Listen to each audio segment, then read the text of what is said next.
December 2nd, 2021. It is 6:30 a.m. and here comes the sun.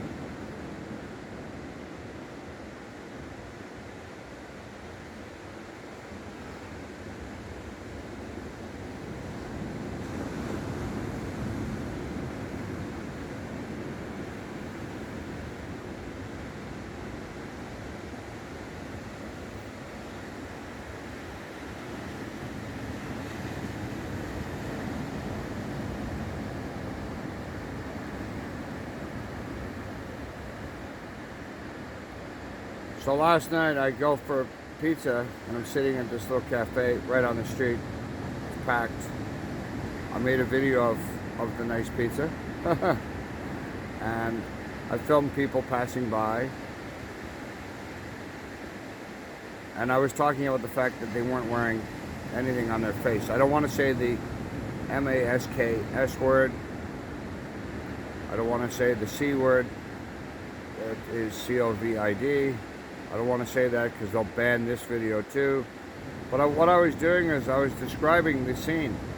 Hundreds, literally hundreds and hundreds of people. No one with anything on their face. I've talked to so many people here.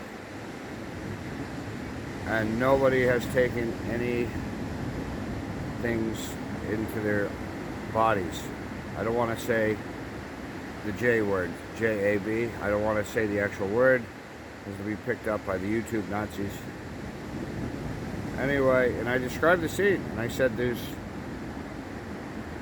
no one has that here, and no one wears coverings over their faces, and no one seems to be infected with anything.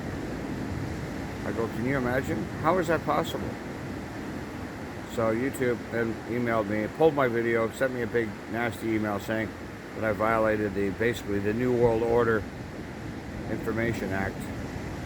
It goes against their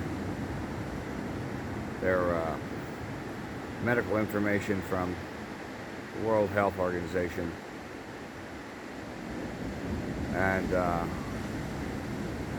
gave me a stern warning not to do that again, right? So all I was doing was I was giving you an explanation of what's going on down here, backed up with a video of hundreds of people passing by. Street vendors, musicians, surfers, hippies, everybody. So when you report the truth and it goes against the narrative, they shut you down. Anyway, have a great day. Wyatt in Mexico. Over, never out.